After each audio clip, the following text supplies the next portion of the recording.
ご乗車の際に足元に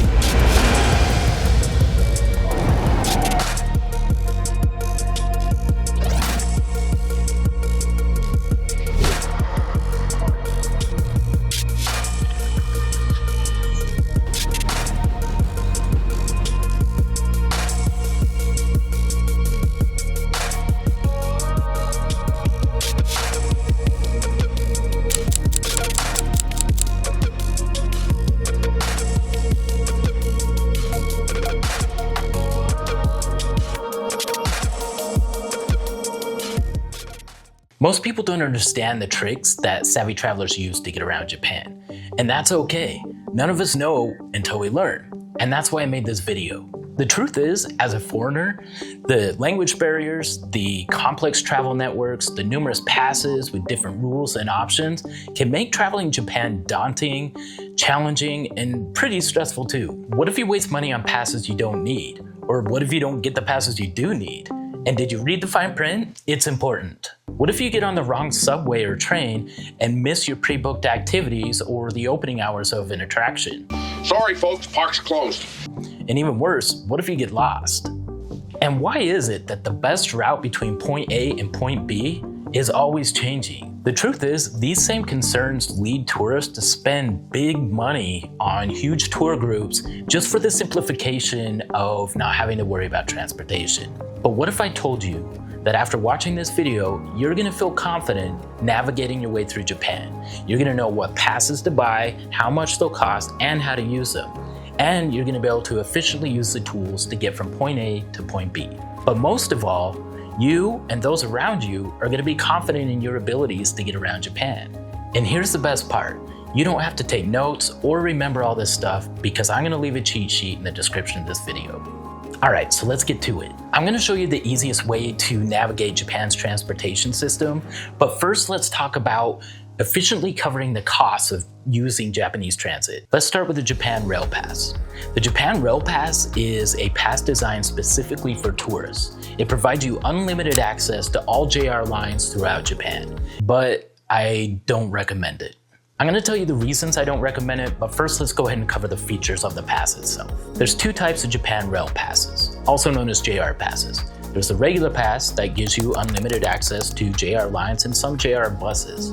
Then there's also the green Japan Rail Pass, which does the same things as the regular one, but it gets you in the first class cars on the trains. Prices for the regular JR Pass is $354 USD for 1 week, $567 USD for 2 weeks, and $697 for 3. Prices for the green pass that get you in the first class cars is $488 US for 1 week, $780 for 2, and $994 US for 3 weeks. The most exciting feature of these cards is they give you unlimited access to the famous bullet trains that you see in Japan. You can literally zip from place to place in Japan as much as you want during the period of the pass.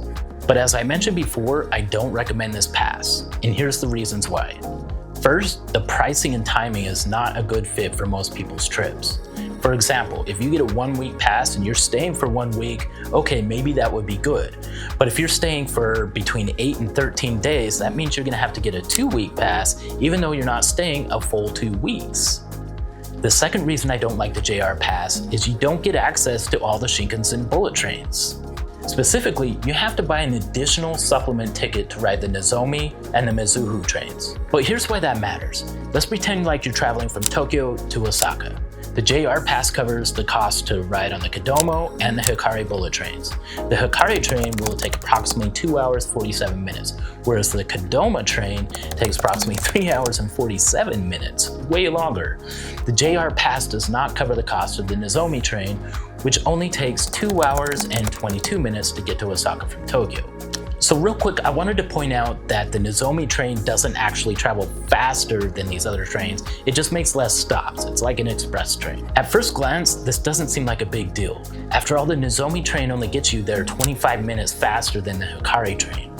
But when you're exhausted from exploring, getting to your hotel 25 minutes earlier is a big deal.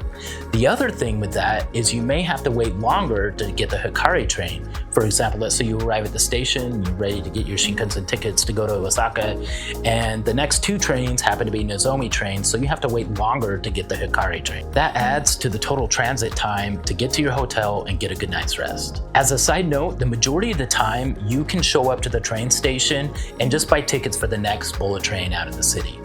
But there are a few dates that you want to keep in mind that are holiday periods within Japan that you definitely want to buy your tickets in advance.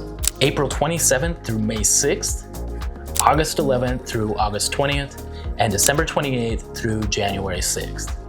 If you're traveling during these times, you're probably going to want to buy your train tickets in advance because those trains are going to be pretty full.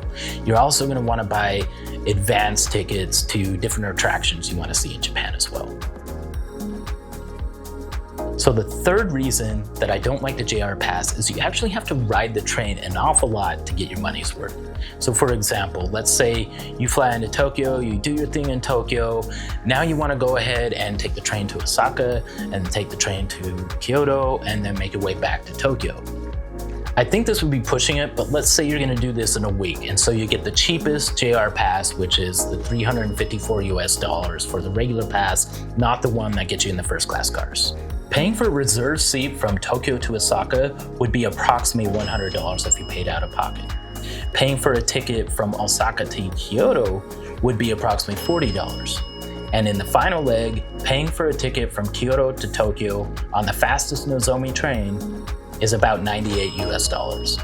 So the total out-of-pocket cost for this itinerary is $238, which is $116 less than the $354 for a one-week Japan Rail Pass. And the pass doesn't even get you on the quickest trains without purchasing a supplemental ticket. So I know what you could be thinking. You could be thinking that, Matt, I'm gonna make up more than $116 using it to pay for JR lines that are in the metro areas of the cities. And this is completely logical and makes sense. But it brings me to the fourth reason that I don't recommend the JR Pass. And that is, these JR lines generally aren't the best routes to your destinations within the cities to begin with. Also, you'll often have to use specific JR train stations, which means more walking, and you might have to pay for additional transit anyway to get there. And lastly, paying for transit in metropolitan areas in Japan is actually really cheap. You would have to ride these JR lines so much to make up $116 in this scenario. So it's for these reasons I don't recommend the JR Pass. Now, does that mean it's not the right fit for everybody? No, there's a narrow subset of travelers that may use the train enough to make it worth it. But for everybody else, the IC card is a better fit.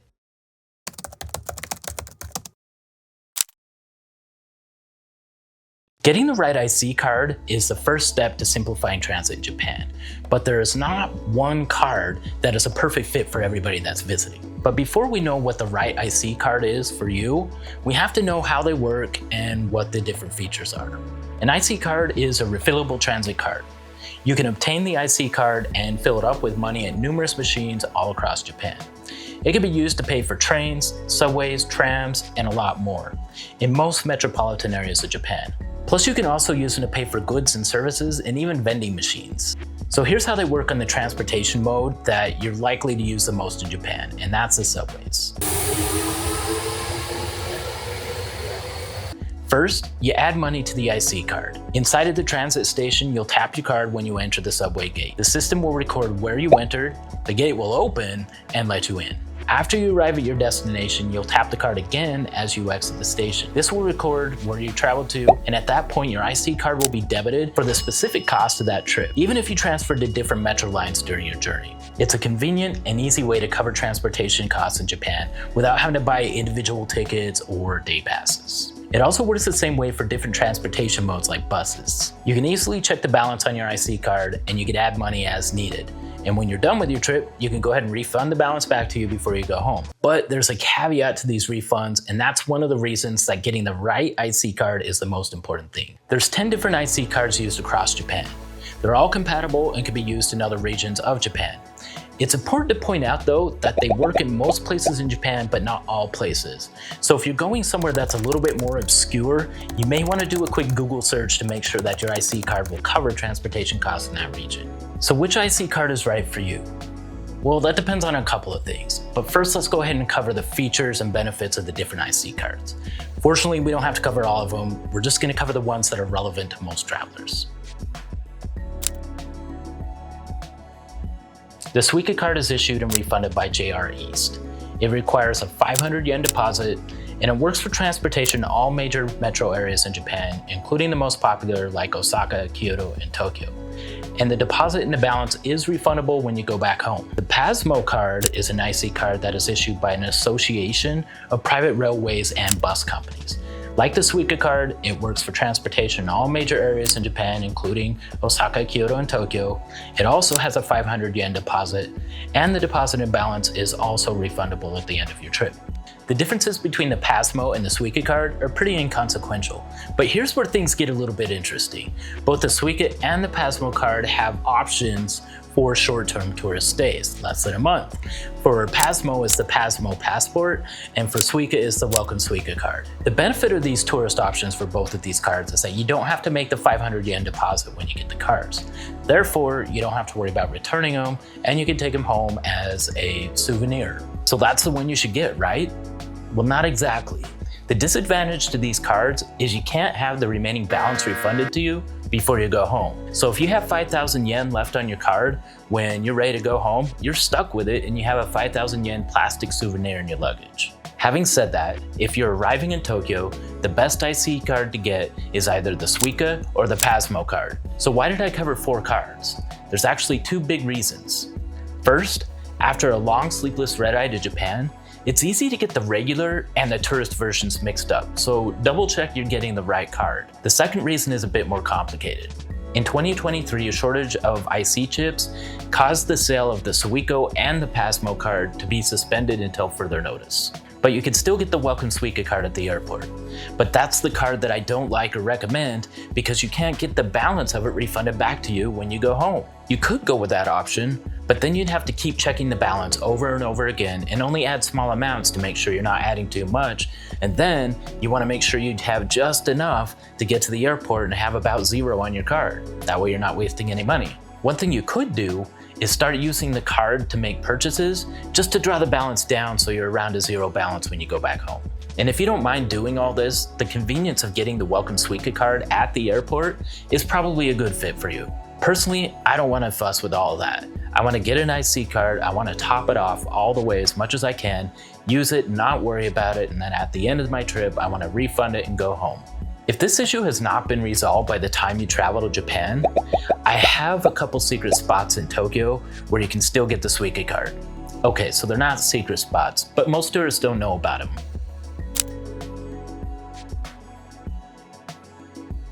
And that's where you can still get access to a regular Suica card. I would get the Welcome Suica card at the airport. I put a small balance on it so I could get around, and then I grab the regular Suica card at one of the stations that I mentioned above. And of course, I get the balance refunded back to me before I fly home. You're not gonna believe this. As of September 1st, 2024, things have actually gotten murkier regarding the IC cards. On japanguide.com, it says you can now get regular Suica cards, but only the personalized ones. And it isn't even clear if they're going to be at the airports or not. The website for the issuer of Suica cards, JR East, recently updated a message on their site, but it doesn't clarify anything at all. With the water being as muddy as it is, I would recommend seeing if you could get the regular Suica card at the airport. If you can't, grab the Welcome Suica card, and then when you're in one of the stations that I mentioned above, get the regular Suica card.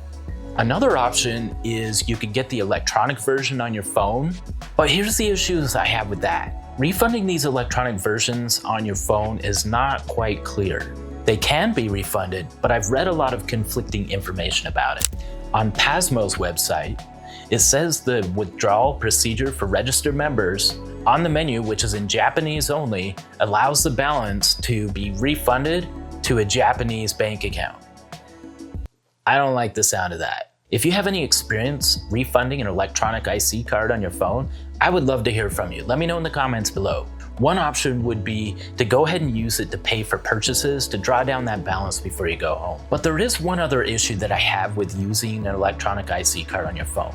What if your phone dies? When Michelle and I are on vacation, she takes a lot of photos with her phone and sometimes it dies. And we're not always carrying a battery pack with us, and so that'd be a problem if we're in the subway station and her IC card's on her phone and her phone dies. So having covered all that, if you're arriving in Tokyo, I recommend getting the Suica or the Pasmo card. But my recommendations are completely different if you're arriving in Osaka or leaving from Osaka. If you're arriving in Osaka, you can't get the Suica card because the Suica card's only issued in the Kanto region where Tokyo's located. But that's okay because you can get the equivalent of the Suica card at the Osaka airport. It's called the Ikoka card. It works exactly the same way as the Suica card. The only difference is it's issued by JR West in the Kansai region. The Kansai region is the footprint for JR West and includes Osaka, Kyoto, and Nara. So basically, if you're arriving in Tokyo, get the Suica or the Pasmo card and have it refunded when you leave. If you're arriving in Osaka, get the Ikoka card and refund it when you leave.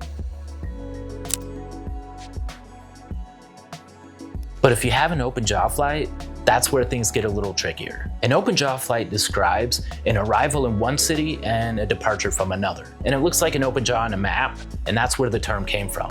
As a side note, I highly recommend an open jaw itinerary to get the most out of your trip to Japan. This recommendation is part of a bigger project I'm working on where I detail the absolute perfect Japan itinerary for first-time visitors. I'm really excited about this project. It's gonna be epic. So if that's something you're interested in, go ahead and subscribe and hit the bell so you'll get notified when it comes out. All right, so for those of you who do have an open jaw flight, my recommendations for IC cards is going to be different. If you arrive in Osaka and get the Ikoka card, you can't refund the deposit and balance in Tokyo before you go back home. Likewise, if you arrive in Tokyo and get the Suica card, you can't get a refund on the deposit and balance in Osaka before you go home. It's because the Suica card is issued by JR East and the Ikoka card is issued by JR West. But here's the solution. I'll use the example of arriving in Osaka and departing from Tokyo. So you arrive in Osaka and get the Ikoka card. You travel around to various places in the region over the next few days and will eventually be leaving the Kansai region for Tokyo. So let's say you're in Kyoto Station and you're ready to take the Shinkansen to Tokyo. You have two options. If the balance on your Ikoka card isn't very much, just keep it. Use up the rest of it while you're in Tokyo and then get the Suica card when it's depleted. But if you do have a higher balance on your Ikoka card, then just go ahead and refund it while you're in the Kyoto station and then pick up the Suica card when you arrive in Tokyo. Like I said, I'm gonna go ahead and put a cheat sheet in the description of this video that you can download and put on your phone to make things easy.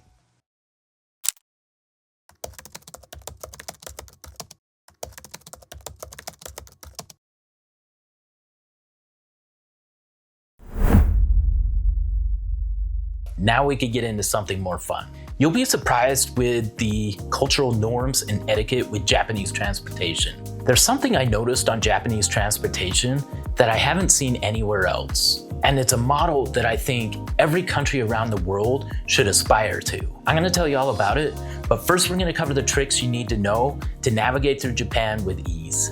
Many people have used this tool, but most people don't know how to use the advanced features, including the one that will help you avoid the mistakes that most tourists make in Japan. So can you guess what tool I'm talking about?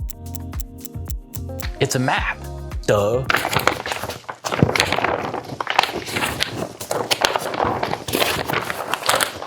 I'm just kidding, it's Google Maps. So you're probably thinking, Matt, I know how to use Google Maps, but I bet most people don't know how to use these advanced features. So pull out your phone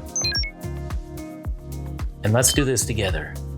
So first you want to download the Google Maps app on your phone if you don't already have it. Don't use any other app for this, and make sure you're using the actual app and not just the web version. We're gonna pretend like we're in the largest city of the world, and that's Tokyo, of course. So let's begin by creating a list of our places that we want to visit in Tokyo. At the very bottom of your screen, you'll see a flag that says You. Go ahead and click that. And then you'll see a button that says New List up top. Click that. So first thing we want to do is name our list. I'm going to name it Tokyo Spots. Then we can choose an icon. Let's see here. We'll just do this red symbol here. All right, so I'm gonna click save, And now I got a new list that says Tokyo spots. So we're gonna go ahead and start adding places to our list. We're gonna start out with Shinjuku. Here we go. So now Shinjuku's on our list. Let's go ahead and add a few more spots to our list. And there's a critical reason that we're gonna be adding more places, so stick with me because it's really important. To add more places, go ahead and click the button that says Add Places, and we're gonna add the following spots to our Tokyo list.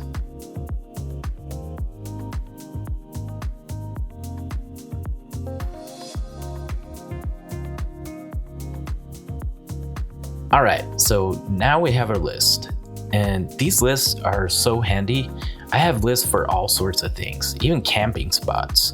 And here's an example of how handy these lists can be. I don't even have plans to go to Ireland yet. I will go someday, but I don't have plans yet.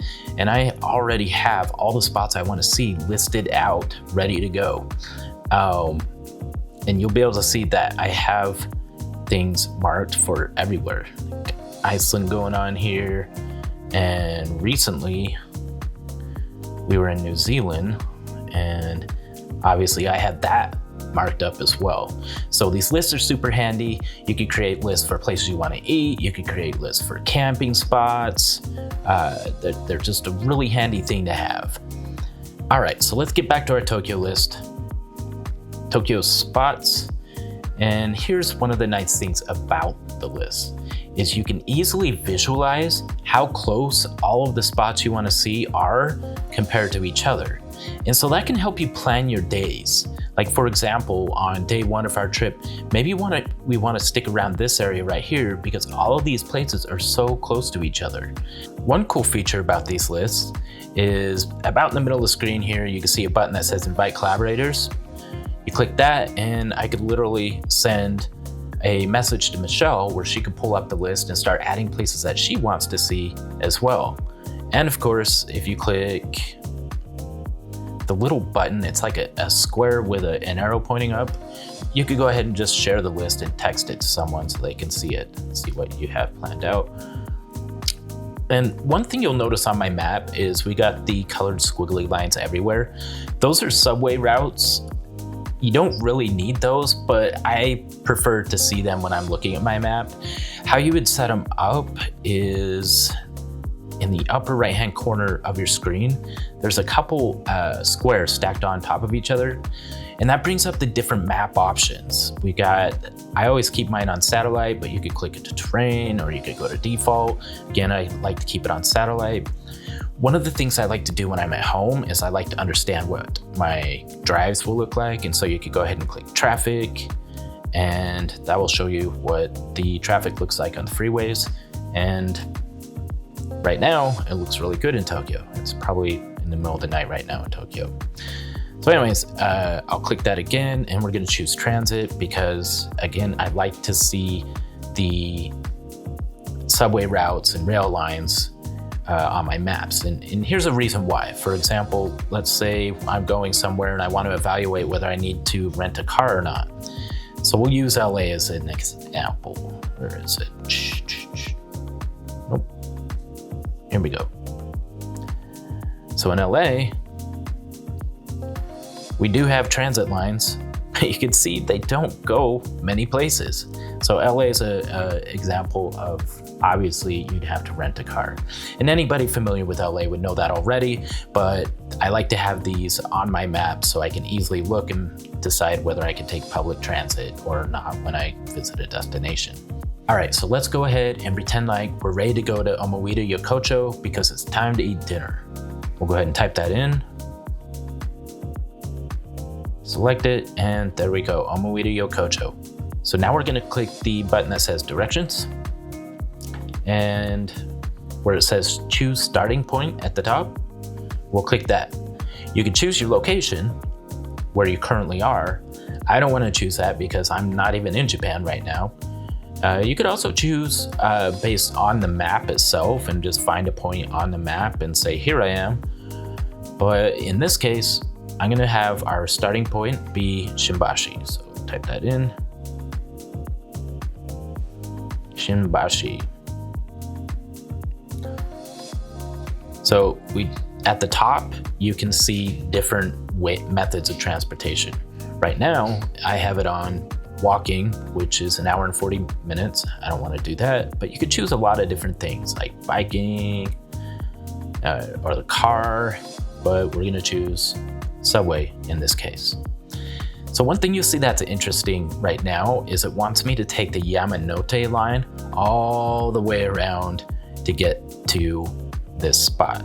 And the reason it's showing up weird like that is because today it's September 13th where I am, but in Japan it's actually September 14th. So what we'll want to do is go ahead and change the date and time that we want to take this trip. So in the upper, it's almost in the upper, but it's in the left corner where it says leave at 12:09 p.m. We can click that and we're going to choose a different date.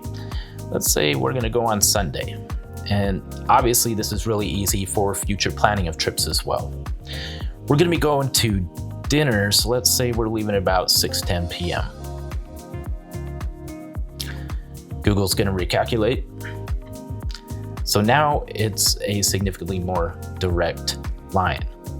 Now, before we get into that part, I want to show some options. So it's kind of in the upper right-hand corner, down just a little bit. If you click options, this is going to give you a bunch of options of how it's going to recommend to get to different places. So I have marked train, definitely want to take those. I always have buses turned off because I hate taking the bus. And then I'm fine with ferries too, that's great. So you can choose routes several different ways. So for example, best route is what I have checked right now. That's basically telling Google that, hey, I want to get there as fast as possible. You could also choose fewest transfers. So if you struggle with getting off one subway and getting on another inside of the station and it just bothers you, you could always choose fewest transfers. Another option is have the least amount of walking. This is a great option in Japan if you've been walking, say, 20,000 steps already for the day. You're exhausted and don't want to walk anymore. And my feet often hurt, and so I'll click this option when I want to do the least amount of walking to get to where I want to go. Another option is wheelchair accessible. It will recommend a route that has the infrastructure for accommodating wheelchairs. And frankly, anybody else who cannot take the stairs or do not want to take the stairs. Maybe you're dragging heavy bags and you don't want to lift them up and go up the stairs. So that's a good option as well. Another option is lowest cost. Honestly, I haven't played with that very much and I don't see myself needing to use it. But in this particular route that we're going to take, I'm going to choose best route because I want it to be as fast as possible. As far as connecting modes, you could choose drive, rideshare, bicycle, things like that. I always leave those unchecked. All right, so we have our trip options set up. We have it set for 6:10 p.m. on September 15th, which is Sunday. And the best, fastest route is right here. I just want to show it has several different routes we can take, but we want to do the fastest, which is right here. So like I mentioned before, we're pretending like we're in Shibashi. And first thing it wants us to do is walk 8 minutes. And here's what that looks like walking there. Going up the street, going over, and it says enter station via 6. So this feature is particularly helpful, and a couple of these other features I'm going to show you are also very helpful, especially in Japan, and a lot of tourists make a mistake by not using these. So a lot of subway stations around the world are nothing but a hole in the ground with some rail platforms at the bottom. But in Japan, many stations are like underground cities with shopping, restaurants, markets, with numerous entrance and exit points. Because they're so large, you're gonna wanna make sure that you use the entrance Google recommends, you wanna get on the train Google recommends, and use the exit Google recommends. If you don't do this, you'll miss transfers and you're gonna add a lot of unnecessary walking to your trips. Going back to our trip here, we see that it wants us to enter via 6. We're gonna take the Ginza line, so we'll follow the signs to get to the Ginza line, and it's gonna be in the directions of Shibuya. So oftentimes you'll just see signs that say Shibuya, and you'll follow those signs. And we're gonna be on platform 1, and it's a local train. So there's local and express trains. Express trains don't stop at every stop.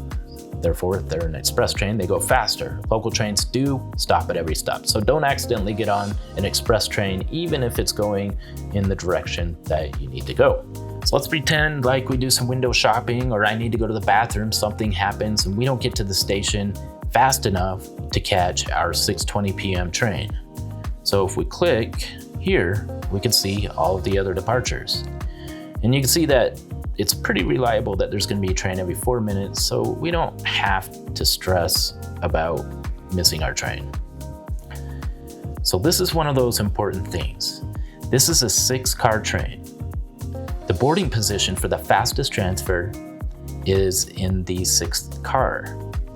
So when you are in Japanese subway stations, you'll actually see outlines, paint, where everybody can line up in an orderly fashion, and it will be for each car of the train. And so if you make sure you get into the car that it recommends, you'll be very close to the escalators that take you up when you exit and get you over to your transfer or get you to the exit of the station itself. So we're on the Ginza line, and we're gonna ride 3 stops and get off at the Akasaka Mitsuki station. All right. So for our transfer, you can see it's a 1-minute walk, and we're gonna follow the signs for the Miranouchi line, and it's gonna be in the direction of Hanancho. And I know I'm totally killing all these names, so don't repeat how I'm pronouncing these names. So it's scheduled on platform 2, and you wanna take the local train. And that's at 6:27. On this train, this is also a 6-car train, but on this one, we wanna get in car number 1. Car number 1 will put us closest to the exit that we need to take out of these huge subway stations. On this one, we're gonna be riding 5 stops. So I wanna show you a couple things with that. When you're riding multiple stops on a train, sure, you could sit and stare at the map that's on the train and watch every single stop until you get to the stop you want. One thing you could do, for example, is you can see exactly when this train is supposed to arrive at your station, 6:36. So you can just keep track of the time. And then that way you can play around on your phone, look at pictures, or plan more of your trip. Another thing you could do is if you click the red line, it'll show you all the different departures. So let's say you're getting on the 6:22 train, we'll click that. And it's gonna show you exactly where that train is with a graphic to the left. So you'll see all of our different stops, and you'll see a picture of a logo of a train basically in the upper left-hand corner. Because we're not actually there right now, and this isn't real time, we're planning for Sunday, you're not gonna see that move. But when you're on the train, you'll see that logo move as you're going through the stops. And so you can easily pick up your phone, take a look, and be like, oh, look, we have 2 more stops, or we have 1 more stop. So that's a handy tool, and you always click the back button in the upper left-hand corner to get to where you were originally. All right, so we arrive at Shinjuku Station. It's gonna say follow the signs to the west exit and exit B15. It's so important that you do that, and you can see it on a map right here too. So we're actually gonna get out of the platform right here, but underground, we're gonna be following those signs, and we're gonna exit via the B15 station. And then from there, we're gonna do this very short walk to Omoida Yokocho. So when you're doing the walk, what I often like to do is cancel the route here. And so I'll click the back button over and over again. And then I'll type in Omoida Yokocho again and click walking. And I find that's just easier for me. It seems like it routes me better sometimes when I get out. So that's just a quick tip. Okay, so I wanted to go ahead and talk about how the walking function works. So obviously I'm not in Japan right now, so I gotta do it in my neighborhood, and hopefully people just think I'm FaceTiming. Otherwise this is gonna look really weird. So I'm gonna choose the park in the center of the neighborhood for my destination. All right, so we can see for a walk, it's 14 minutes. I'm gonna go ahead and click start here. So when I click start, it's gonna tell me which direction to go. One thing I've found, like when I've popped out of subways, is the arrow, the direction it thinks I'm pointing isn't necessarily the direction I am pointing. So it always helps to basically walk 10 to 15 feet just to give Google a chance to orient with the satellites and make sure you go in the right direction, you're headed the right way. So in this case, I am headed the right way. There's a couple things I could do here. One is I could go ahead and click the button over here, and that'll give me a top view orientation. And I could click it again, and that'll bring me back to the view where I'm just walking forward. And I could also use my fingers to change the orientation or zoom out so I could get a bigger picture. I could recenter, it brings you back. And one of the cool things that you can do is you could click the button for augmented reality. It'll take a second to load up. Here we go. So this is literally showing me the direction I should turn.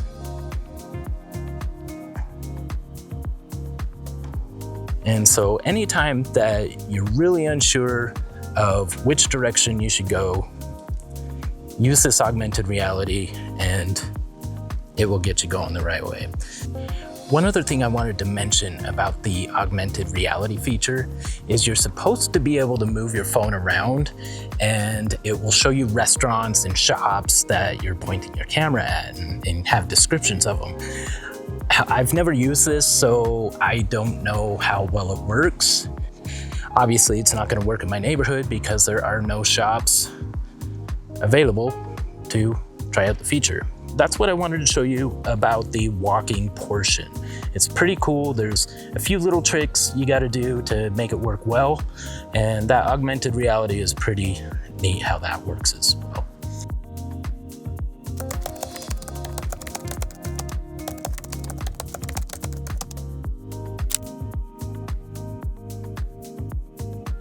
When using Japanese transit, there's one mistake that men should avoid. And I'm gonna explain that after we talk about why Japanese transit is a model that the entire world should copy. It seriously blows my mind. There's 5 big things that make riding a Japanese subway different than anywhere in the world. Number 1, punctuality and efficiency. Japanese trains run so efficient and so punctual that if they're running off schedule, it's usually only by a couple seconds. Number 2, cleanliness. Japanese subway systems are exceptionally clean. They're regularly maintained in the subways and in the subway stations.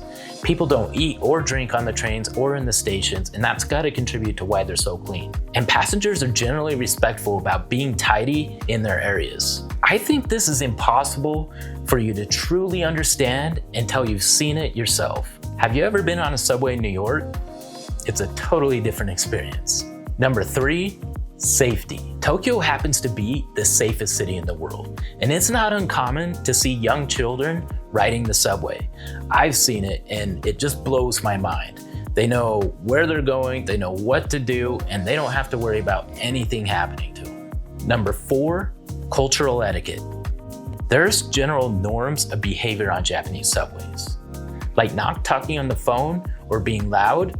Like I mentioned before, riders often refrain from eating or drinking, and people will quickly get out of their seats so elderly people can sit in them. Subways in Japan are so quiet and so calm, it's a great place for some relaxation, and you could even take a nap. So number 5 is a big one, and that is the subway cars that are only for women.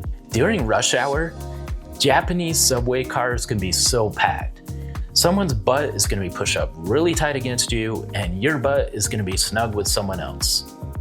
And I could see why this could get uncomfortable for women. So there's special train cars only for women. So guys, this is the one thing that you should avoid. Don't get in the subway cars that are made only for women. They will gang up on you and you'll have a new limp when you get off at the next stop. Of course, I'm kidding. I got on one by accident one time, and when I realized, I just went ahead and walked through the adjoining cars to the next subway car. So if you're going to Tokyo, I'm sure you're gonna like